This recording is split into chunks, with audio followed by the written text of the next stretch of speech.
시간이 시간이지만은 그 시간 중에서 골든 타임이라고 하는 것이 있습니다. 하루를 살면서 골든 타임이 언제일까? 새벽입니다. 왜냐하면 새벽에 주님이 하나님이 우리를 도와주시고, 그래서 보면 이렇게 인생에 성공한 사람들을 들여다보면 전부 다 새벽형입니다.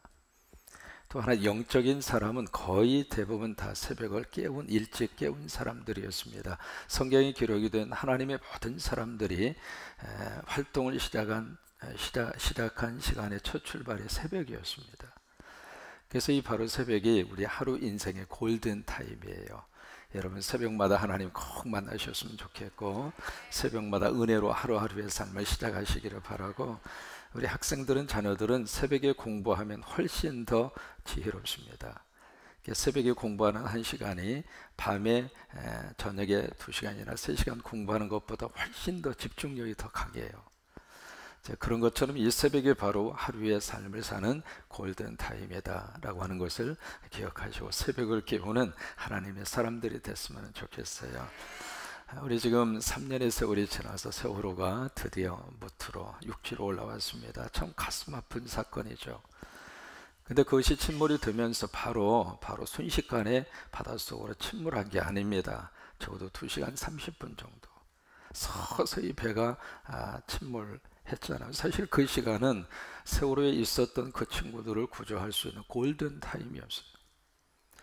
그리고 그 근처에 있었던 많은 고기잡이 배들이 전부 다 세월호 곁으로 다 몰려 들어 있었거든요. 그러니까 거기 있는 친구들이 구명조끼만 입고 바닷속으로 뛰어들었어도 다 살았어요. 전부 다 살릴 수 있었어요. 근데 그런 것 때문에 더 마음이 아픈 거예요. 그 선대 방송을 통해서 구명조끼를 입고 그냥 무조건 뛰어내려라, 그러면 너희들 다 구조될 수 있다, 전부 다 살아날 수 있다, 그 방송 한마디만 했어도 그런 그 꽃다운 아이들이 그렇게 수장될 일은 없잖아요. 그런데 그 골든 타임을 놓쳐버린 거예요. 여러분, 피가 이렇게 통하다가 이 핏줄이 터지거나 실핏줄이 터지면 거기서 오는 병이 중풍이잖아요. 그런데 그것도요, 이 사람이 이렇게 피가 터지거나 어떤 그 뇌혈관에 문제가 생겼을 때, 스트로크가 왔을 때, 중풍이 왔을 때, 그때의 30분이라고 하는 시간이 골든 시간입니다. 그 시간에 잘 조치를 취하면은 회복이 될 수 있어요. 치료를 받을 수 있습니다. 그런 것처럼 우리가 계시록의 말씀을 보면서 뭘 우리가 느끼느냐면, 지금이 우리가 골든 타임이구나. 종말을 준비할 수 있는 골든 타임이고, 예수님의 어떤 재림을 우리가 준비할 수 있는 골든 타임이고, 또 하나 영적으로 깨어있을 수 있는 골든 타임이라고 하는 거예요. 근데 이 시간을 놓치고 나면 후회한다 이 말이에요. 그래서 하나님이 이 새벽을 통해서 우리로 하여금 계시의 말씀을 듣게 하셨고, 이 말씀을 통해서 무섭다, 어떡하지? 물론 이제 그런 마음도 한편으로는 가져야 되겠습니다만, 더 중요한 것은 그 모든 메시지를 통해서 하나님이 주시려고 하는 근본적인 하나님의 마음이 뭐냐고요. 그걸 우리들이 캐치를 해서 그 하나님의 마음대로 우리들의 인생을 살고 우리들의 미래를 영적으로 잘 준비하고 살면, 여러분, 이 종말의 시대는 다시 한번 하나님의 은혜를 입을 수 있는 축복의 시대라 이 말이에요. 그래서 여러분, 종말을 안다고 하는 것은 끝이 아닙니다. 종말을 안다고 하는 것은 또 다른 시작이에요. 한번 따라서 한번 해보실래요? 종말을 안다는 것은 끝이 아니라 시작이다. 그러니까 여기 계시록의 말씀을 우리가 읽으면서 마지막 때 이런 종말이 있겠구나, 그걸 알기 때문에 이제는 끝이구나, 그거 아니에요. 그것을 알기 때문에 지금 우리가 영적으로 준비할 수 있고, 그걸 알기 때문에 이제는 우리의 인생을 어떻게 살아야 할 것인가 라고 하는 근본적인 질문을 던지면서 하루하루 우리의 삶을 살고, 그것을 알기 때문에 그 이후에 세계를 준비할 수 있는 좋은 기회를 가질 수 있다고 하는 거예요. 하나님의 재앙이 3가지로 나타납니다. 6장에서는 7인에 대한 재앙으로 나타나고, 그리고 이제 8장과 9장에서는 7 나팔의 재앙으로 나타나고, 16장으로 가시면은 7 대접에 대한 재앙으로 나타납니다. 이것이 이렇게 점차적으로 이렇게 재앙의 어떤 범위라든지 하나님이 쏟아붓는 그 심판의 어떤 성격이라든지 그런 것들을 보면 점점 커지고 있습니다. 일곱 인의 재앙 같은 경우에 있어서는 작은 것으로 시작을 해요. 그리고 이제 일반적으로 환경적인 그런 데서부터 재앙이 시작이 되는데, 이 재앙에 대한 포커스가 어디로 자꾸 이렇게 모아지고 있느냐면, 이 계시록의 말씀을 보면서 어느 한 타켓을 지금 향하고 있어요. 그 타켓이 바로 누구냐면 적그리스도입니다. 그 타켓이 바로 누구냐면 666입니다. 이마에 짐승의 표를 받은 사람. 그러니까 지금 하나님의 심판의 타켓이 바로 누구냐면 하나님의 자녀들을 향하고 있는 것이 아니라 하나님의 자녀가 못된 불신자들을 향하고 있다고 하는 거예요. 그러니까 그리스도를 철저히 배척하고 적그리스도의 모습으로 살고 있는 그들을 향하여 하나님의 진노의 포커스가 모아지고 있다고 하는 거예요. 여러분, 그 하나님의 메시지를 들으면서 우리가 무슨 생각을 들었냐면, 하나님과 믿음의 관계를 가지고 있으면 이 재앙은 지나간다 이 말이에요. 마치 애굽에서 이스라엘 백성들을 끄집어내올 때 마지막 재앙이, 10번째 재앙이 바로 장자들을 죽이는 재앙이었잖아요. 죽음의 사자가 애굽 전역을 다니잖아요. 다니면서 집집마다. 근데 참 독특한 것은 이쪽에 죽음의 사자가 이렇게 오다가 어느 집은 통과합니다. 어느 집을 통과했어요? 임방과 문설주에 뭐가 발라져 있는지 보이레피가. 그 집은 그냥 지나갔어요. 그러니까 다른 것을 본 게 아니거든요. 그 집에 살고 있는 사람의 인격을 본 게 아니에요. 이 사람은 인격이 괜찮구만, 그래서 죽음의 사자가 지나간 거 아니에요. 그 집에 살고 있는 사람이 재력을 본 것도 아니고 어떤 학문적인 배경을 본 것도 아니고 뭘 봤는가, 이렇게 딱 보니까 임방과 문설주에 뭐가 발라져 있어요? 보혈의 피가. 이제 그게 있는 집들은 그냥 죽음의 사자가 패스 오버했다 이 말이에요. 지나갔다 그 말이에요. 그래서 애굽 전역에서 모든 사람의 집집마다 곡성 소리가, 그 애통하는 그 울음소리가 터지는 그 속에서 하나님의 믿음을 가지고 임방과 문설주에 보혈의 피를 바른 가정들은 모두가 다 그 고통의 자리에서 지나갔다 이 말이에요.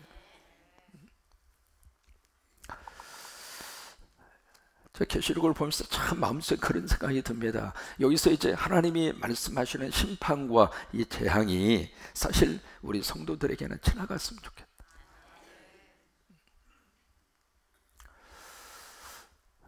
그리고 지나갈 수 있는 방법이 성경에서 우리에게 다 제시를 하고 있습니다.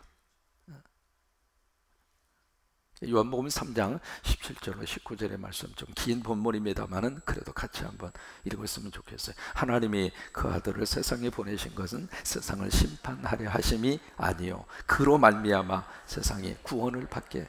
이게 하나님이 예수 그리스도를 이 세상에 보내신 목적이에요. 심판하고 그리고 벌을 주고 그리고 감옥에 쳐넣고 그리고 재앙을 쏟아붓고, 그게 목적이 아니라고 하는 거예요. 그 예수님을 통해서 어떻게 해서든지 살리기 위해서, 그게 하나님이 이 세상에 예수 그리스도를 보내신 이유이고 목적이에요. 믿으시면 아멘. 그러니까 누구든지 예수 믿으면 하나님이 구원해 주신다 이 말이에요. 잘 믿을 수 있고 못 믿을 수도 있어요. 사람이 일생을 신앙생활하면서 믿음에 대한 영성의 수준이 어느 정도 올라갈 수도 있고, 그 상태 속에 올라가다가 어느 날 갑자기 슬럼프에 빠져서 영적인 고민과 갈등 속으로 추락할 수도 있고. 근데 중요한 것은 믿음의 요소, 예수 그리스도는 붙잡고 살라 그 말이에요. 넘어져도 하나님의 자녀로서 넘어져라 그 말이에요. 왜? 그래야 하나님이 우리를 다시 이렇게 세워주실 수 있으니까. 하나님이 예수 그리스도 이 세상에 보내신 목적은 재앙이 아니라 그 말이에요. 심판을 주기 위해서 보내신 것이 아니라 세상을 구원하게 하려 하십니다. 그를 믿는 자는 뭘 받지 아니해요? 심판을 받지 아니하는 것이요 믿지 아니하는 자는 하나님의 독생자의 아들을 믿지 아니함으로 벌써 뭘 받았어요? 심판받았다. 그 정조는 이것이니 곧 빛이 세상에 왔을 때 사람들이 자기 행위가 악함으로 빛보다도 뭘 더 사랑해요? 어둠을. 여러분, 예수 그리스도의 믿음 안에서 이 시간 이후 우리의 삶은 어둠이 아니라 빛을 더 좋아했으면 좋겠어요. 빛을 더 사모하고 빛을 더 사랑하고 빛된 자리로 더 나아가고, 그래서 우리 언어도 빛의 언어를 쏟아놓고, 그리고 우리의 삶 자체도, 우리 가정 생활도 그러고 부부 생활도 마찬가지고 믿음 생활도 그러고, 빛된 예수 그리스도가 우리 안에 확 들어와서 그 빛을 통해서 우리 인생이 행복했으면 좋겠어요.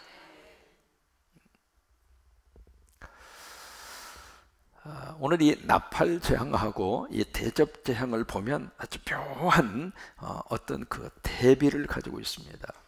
글씨가 이제 작아서 다 보이실지 모르겠습니다만, 이쪽에 나팔 재앙하고 대접 재앙, 그것을 나팔 재앙을 A라고 그러면은 대접 재앙을 A 대시, 그렇게 이제 표현할 수 있거든요.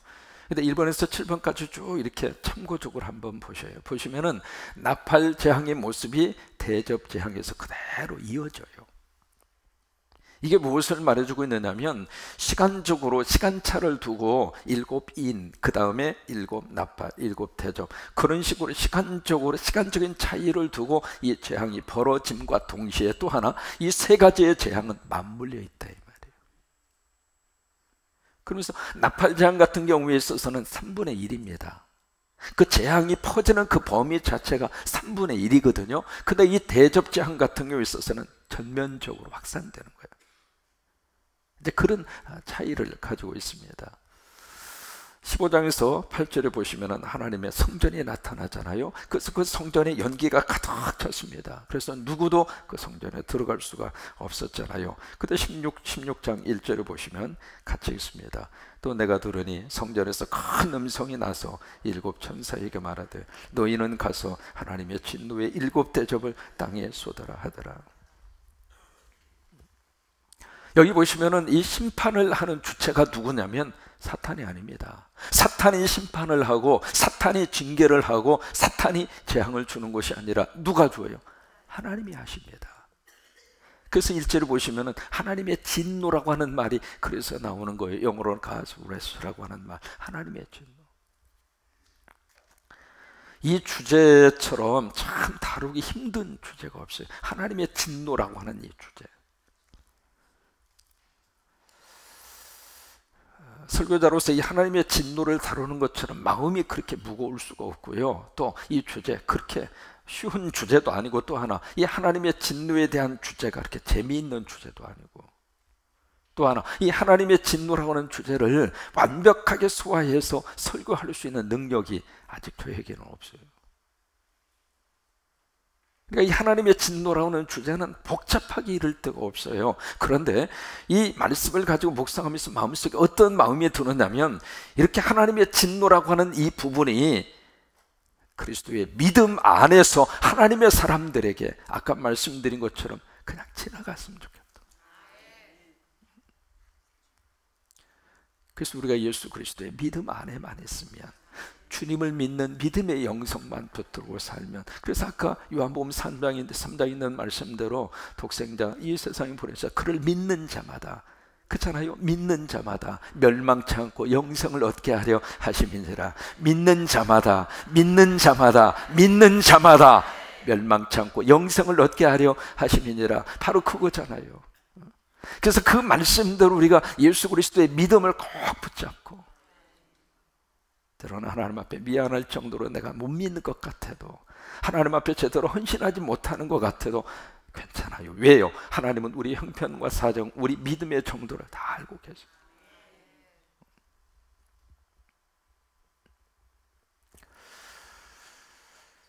그래서 1절의 말씀 다시 한번 봅니다. 또 내가 들으니 하나님의 성전에서 큰 음성이 나서, 하나님의 음성이죠. 사탄의 음성이 아닙니다. 7 천사에게 말하되 너희는 가서 하나님의 진노의 7 대접을 땅에 어떻게 하라고 그래요? 쏟아 부어버려라. 이 붓는다.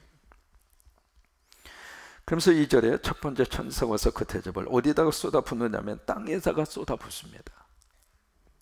땅에 쏟아 붓는데, 이 땅에다 쏟아 부으면서 여기 심판과 재앙을 받는 대상을 분명하게 거기에 기록을 하고 있습니다. 누구냐면 짐승의 표를 받은 사람들, 그리고 그 우상에게 경배하는 자들, 그들이 바로 누구냐면 666입니다.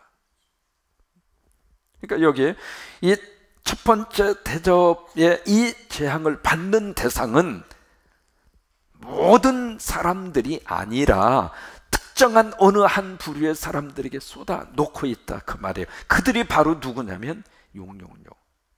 이마에 짐승의 표를 받은 사람, 그리고 그들에게 경배하는, 우상을 숭배하는 사람들, 그 사람들에게 첫 번째 대접을 쏟아붓는 거예요. 자, 그럼 보세요. 예수 믿는 성도들에게는 첫 번째 대접의 재앙이 피해갈까요? 아니면 그대로 임하여 올까요? 피해간다 그 말이에요.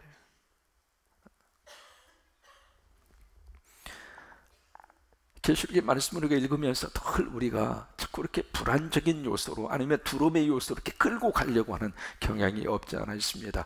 근데 제가 계시록을 보면서 느낀 거는요, 하나님은 완전히 구별을 하셨어요. 마치 마태복음 25장에 있는 말씀대로 오른쪽과 왼쪽에 양과 염소로 구별하신 것처럼, 그래서 오른쪽에 있는 양에게는 하나님의 엄청난 축복을 약속을 하잖아요. 그리고 왼쪽에 있는 염소에게는 말할 수 없는 저주를 선포를 하잖아요. 그런 것처럼 이 계시록의 말씀 속에서 하나님의 어떤 역사를 보시면서 하나님이 구별하고 있다고 하는 것을 느끼게 되는데, 그러니까 여기에서도 대접의 재앙도 다 쏟아붓는 게 아니란 말이에요. 근데 그들에게 어떤 역사가 나타나게 되는가? 2절에 보시면은 악하고 독한 종기가 나더라. 이것이 애굽 사람들에게서 10가지 재앙 가운데 6번째 재앙입니다. 그러니까 애굽 사람들이 받은 그 10가지의 재앙은 마지막 심판 때 나타나게 되는 하나님의 재앙의 모습이었다, 바로 그 말이에요. 그러니까 6번째 애굽 사람들에게 임한 재앙이 바로 이 재앙이었어요. 악하고 독한 종기. 이게 허물어져서 고름이 줄줄줄줄 나오는 거예요. 이게 히로시마의 원자폭탄이 투하가 됐어요. 투하가 돼서 그것을 통해서 그 후에 어떤 현상이 나타났냐면, 이게 허물어져서 고름이 줄줄 나오는 방사선을 통해서 나타나는 그런 질환 중에 하나가, 그런 질환이 나타났는데, 그 원폭 투하를 통해서 죽은 사람보다도 그 뒤에 나타난 이 종기와 같은 질, 이것은 불치병입니다. 치료약이 없어요. 그것을 통해서 죽은 히로시마 원폭 그 후에 죽은 사람이 더 많습니다. 3절입니다. 둘째 천사가 그 대접을 어디다가 쏟아붓죠? 바다에 쏟아붓습니다. 그러자 바다가 곧 죽은 자의 피로 변합니다. 그리고 바다 가운데 있었던 모든 생물이 다 죽습니다. 나팔 재앙에서는 3분의 1만 죽었잖아요. 근데 여기 지금 대접 재앙에서는 바다 전체가 다 그렇게 되는 거예요. 여러분, 바다는 우리의 생명입니다. 바다하고 우리는 밀접한 삶의 관계성을 가지고 있습니다.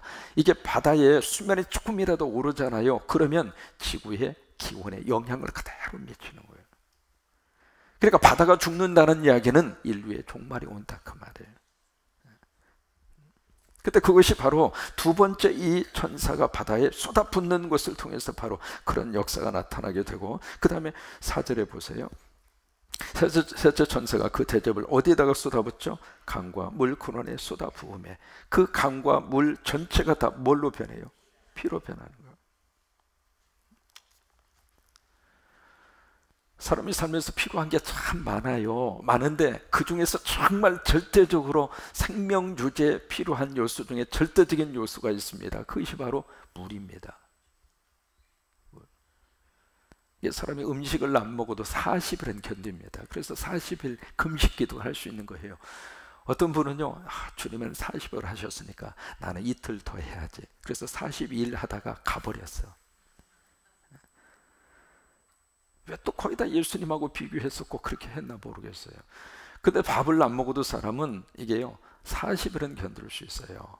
금식을 할 수 있거든요. 40일 금식을. 근데 물을 마시지 않으면 사람은 열흘을 견디지 못합니다. 그래서 우리 몸 전체가, 전체 체중의 70%가 물이에요. 물. 옆에 있는 거 보세요. 물통이에요. 물통. 면적이 좀 크신 분들은 물통이 좀 큰 것뿐이에요. 지금 물이 출렁출렁거리고 다니는 거거든요. 우리 체중 전체에 그 정도 분량을 차지하고 있을 정도로 물이 우리 생명하고 직결되어 있어요. 그래서 언제가 한번 말씀드렸죠. 대체의학의 세계적인 권위자 에드워드 박사가 그런 이야기 합니다. 건강하려면 아멘하고 물 마셔라. 해보실까요? 아멘하고 물 마시자. 그 아멘이 바로 뭐냐면 AMEN, 네 글자를 이렇게 줄인 거예요. A는 뭐냐면 첫째 attitude, 태도를 긍정적으로 가져라. 살면서 여러 가지 많은 일들을 우리가 겪어요. 근데 겪는 그 일 속에서 내가 어떤 attitude, 태도를 가질 것인가. 믿음의 태도를 가지고 살고, 하나님이 도와주신다는 그 태도를 가지고 살고, 합력해서 선을 이루어 주신다고 하는 그 믿음의 해석의 태도를 가지고 살고, 그래서 태도가 더 중요한 거예요. 그래서 attitude. 두 번째 M은 뮤직이에요. 음악인데, 그러니까 하나님께서 기뻐하는 우리 영혼을 살리는 영적 음악. E는 exercise, 운동. N은 nutrition, 영양소. 잘 먹는 것은 네 번째입니다. 네 번째. 그래서 이제 그것을 줄여가지고 아멘, 그렇게 이제 표현을 한 거예요. 그러니까 아멘하고 그 다음에 물을 마시라 그 말. 하루에 꼭 정량 꼭 마시고, 찬물 마시지 마시고 체온하고 비슷한 그런 미지근한 물을 꼭 드시기를 바라고. 그래서 물을 계속 섭취해요. 물이 바로 우리의 생명이니까. 근데 세 번째 천사가 이 대접을 물에다가 쏟아 부은 다음에 그 다음에 5절과 6절에 보시면은 뭐가 지금 하나의 음성이 또 들립니다. 뭐냐면 물을 차지한 천사. 그러니까 천사의 종류가 그렇게 많은 거예요. 여기서 이제 물을 관리하는 천사가 따로 있잖아요. 히브리서 1장에 있는 말씀대로 구원받은 하나님의 백성들을 돌보는 천사가 있어요. 무슨 얘기냐면 여러분 곁에 천사가 있다 이 말이에요. 그래서 여기 물을 관리하는 이 천사가 말합니다. 전에도 계셨고 지금도 계신 거룩하신 이시여, 이렇게 심판하는 것이 뭐예요? 의롭다 이 말이에요. 그러면서 6절에 그 이유를 설명을 하고 있습니다. 그들이 성도들과 선지자들의 피를 흘렸으므로. 여기 그들이 바로 누구일까? 적그리스도. 그 적그리스도가 구체적으로 누구일까? 그 당시에 성도들은 머릿속에 다 기억하고 있어요. 누구일까? 바로 그들을 박해하고 있는 네로, 도미티안 황제. 그들에 있어서, 이 성도들에 있어서는 견딜 수 없는 박해와 핍박을 가하고 있는 적그리스도의 가장 윗대가리가 바로 그들이었어요. 그러니까 그들이 성도들과 선지자들의 피를 흘렸으므로 그들에게 피를 마시게 하는 것이 합당합니다. 지금 우리 식으로 말하면 북한에 있는 김정은. 그들은 북한에 있는 수많은 성도들을 피를 흘린 사람들이거든요. 그럼 하나님이 가만히 계시겠는가? 저는 그렇게 생각하네요. 지금도 이제 수없이 많은 예수 믿는 사람들을 박해하고 예수 믿는 사람들을 죽이는 그런 독재자들, 그런 적그리스도에 앞장서 있는 사람들을 하나님이 가만둘까? 아니에요. 하나님 심판하신다 이 말이에요. 우리 이제 김일성이가 살아있을 때 우리는 계속 기도했어요. 혹이 터지라고. 정도 잊지를 못합니다. 꼭 장로님들 대표기도 하실 때마다 혹이 터지게 하여 주옵소서. 어떤 장로님은 침을 10m 튀기면서 믿습니다. 근데 그 다음날 테레비 보면 혹이 안 터지고 그대로 살아계셔요. 근데 영원히 살았습니까? 하나님이 심판하신다 그 말이에요. 북한의 김정은도 마찬가지입니다. 그러니까 여기 그들이 행한 그 일이 있기 때문에 하나님이 심판하는 것이 옳습니다. 바로 그 합당이라는 단어는 worth라고 하는 단어입니다. 그 단어 자체가 바로 뭐냐면 받으실 만한 것이다 그 말이에요. 그러다 7절에 보세요. 또 하나의 음성을 듣습니다. 제단이 말하기를, 바로 이 제단이 하나님의 보좌에서 울려 퍼지는 바로 그것을 의미하고 있는 거죠. 그러면 제단 거기서 말하기를, 그러하다 주 하나님 곧 전능하신 이시여 심판하시는 것이 참되고 뭐해요? 의로우시도다. 그러니까 정리합니다. 여러분 지금 7 대접의 재앙을 쏟아붓는 것이 바로 어디일까? 첫째는 적그리스도입니다. 그들에게 하나님이 쏟아부으세요. 또 하나, 이 적그리스도와 함께 동참하고 있는 그 사회와 그 국가 속에 하나님께서 쏟아붓고 있다고 하는 거예요. 그러면 여기에서 1절에 보시면은 여기 이제 하나님께서 쏟아 부으라, 쏟으라 그 말씀을 하시는데, 그래서 2절에 보시면 쏟음에, 3절에 보시면 쏟음에, 그래서 계속 4절에 보시면 쏟음에 계속 이렇게 쏟아 부어요. 막 쏟아 붓는 곳으로 그렇게 나타나고 있는데, 그것을 영어로 푸아웃이라고 하는 단어를 씁니다. 푸아웃. 이게 무슨 얘기냐면 마치 큰 바켓을 가지고 그냥 갖다가 통째로 부어버리는 거예요. 그것을 가리켜서 푸아웃이라고 그래요. 그래서 여기서 우리가 다시 한번 깊이 깨닫는 게 있어요. 하나님의 진노의 대접이 이 땅 위에 쏟아붓는 그 순간에 하나님은 말세에 하나님의 사람들에게 쏟아부으시는 하나님의 역사가 있습니다. 그것이 바로 뭐냐면 성령입니다. 그래서 갈라디아서 6장에 그렇게 말씀을 하세요. 스스로 속이지 말라. 하나님을 만홀히 여기지 말라.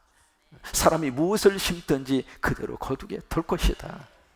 육을 위해서 심는 자는 육으로부터 썩어질 것을 거두고 성령을 위하여 심는 자는 성령으로부터 영생을 거두리라. 따라서 한번 해보실까요? 육을 심으면 썩어질 것을 거두고 성령을 심으면 영생을 거두리라. 그러니까 말세에 하나님이 우리에게 쏟아부어 주시는 것이 바로 뭐냐면 성령이에요. 성령으로 충만하면 하나님의 진노의 자리를 피할 수 있어요. 성령으로 충만하면, 그래서 하나님의 믿음의 은혜의 자리를 떠나지 아니하면 하나님의 이 재앙이 우리하고는 상관이 없다 그 말이에요. 그래서 우리가 마지막 순간에는 핑계할 게 없습니다. 자꾸 그런 이야기 하잖아요. 내가 예수님 믿고 싶은데요, 마음에 드는 교회가 없어요. 그런 이야기 할 수도 있어요. 물론 마음에 드는 교회를 만들어야 될 책임도 있겠죠. 그러나 그런 말이 변명으로 통하지 않는다 그 말이에요. 왜요? 어차피 이 세상에 있는 교회는 완벽한 교회가 없으니까. 그래도 그 교회를 통해서 하나님의 일을 하나님이 하고 계시잖아요. 불완전하지만 그 속에서도 성령님이 역사를 하시고, 그리고 하나님께서 그 교회를 들어 쓰시고 있고, 그리고 구원받아야 할 하나님의 백성들을 하나님이 그 교회를 통해서 구원하시잖아요. 그러니까 우리가 지혜롭게 교회 선택도 지혜롭게 해야 할 필요가 있고, 또 말세의 목사들은 더 철저하게 하나님의 말씀에 깊이 잠겨서,